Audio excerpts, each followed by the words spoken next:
उभा महाराष्ट्र ज्या विठुरायाच्या दर्शनासाठी आतुरलेला असतो, उभा महाराष्ट्र ज्या सोहळ्याची वाट बघत असतो तो म्हणजे दरवर्षीचा पालखी सोहळा।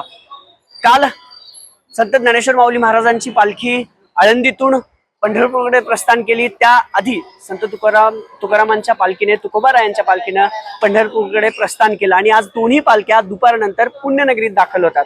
दरवर्षी याची डोळा हा पालखी सोहळा पाहण्यासाठी लाखो भाविक या पुण्यनगरीत येत असतात आणि त्याच पार्श्वभूमीवर या ज्या विठ्ठल मंदिर आहेत, खरं तर नानापेठ आणि भवानी पेठेतले म्हणजे निवडुंगा विठोबा मंदिर आणि पालखी विठोबा मंदिर, हे दोन्ही मंदिर आता दोन्ही माऊलींच्या आणि तुकोबारायांच्या पालखीसाठी, पालखीच्या स्वागतासाठी सज्ज झालेले पाहायला मिळतात।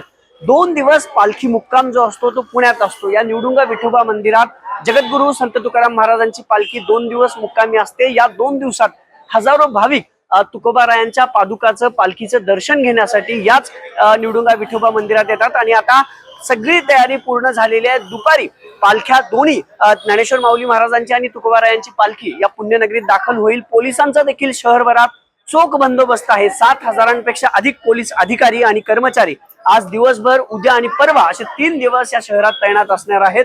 मी सध्या निवडुंगा विठोबा मंदिरात आहे, जिथं जगद्गुरु संत तुकाराम महाराजांची पालखी मुक्कामी येत असते। दरवर्षीप्रमाणे परंपरेने 2 दिवसांचा मुक्काम याच निवडुंगा विठोबा मंदिरात असतो आणि डॉग स्क्वॉड जे आहेत ते पथक दाखल झालेलं आहे। इतर सगळी पोलीस प्रशासन, पोलीस यंत्रणा सज्ज आहे, जेणेकरून वारकऱ्यांच्या सुरक्षतेचा प्रश्न निर्माण होऊ नये त्यासह पुणे महापालिकेकडून देखील यंदा जोरदार तयारी करण्यात आलेली आहे। निवडुंगा विठोबा मंदिरात आता जगद्गुरु संत तुकाराम महाराजांच्या पालखीचं संध्याकाळचा जो मुक्काम आहे तो याच मंदिरात असतो। आज रात्री मुक्कामाला पालखी येते, उद्या दिवसभर आणि परवा सकाळी खरं तर पंढरपूरकडे पालख्यांचं प्रस्थान होत असतं। ही सगळी तयारी, लाइटिंग जी आहे ती केल्यात आलेली आहे। विद्युत रोषणाई या सगळ्या मंदिरात करण्यात आलेली आहे। विठ्ठल रुक्मिणीचं गोजिर साजेचं रूप आपण पाहू शकतो आणि याच मंदिरात आज संध्याकाळी जगद्गुरु संत तुकाराम महाराजांची पालखी येईल। दुपारनंतर पालख्या पुण्यनगरीत दाखल होत असतात।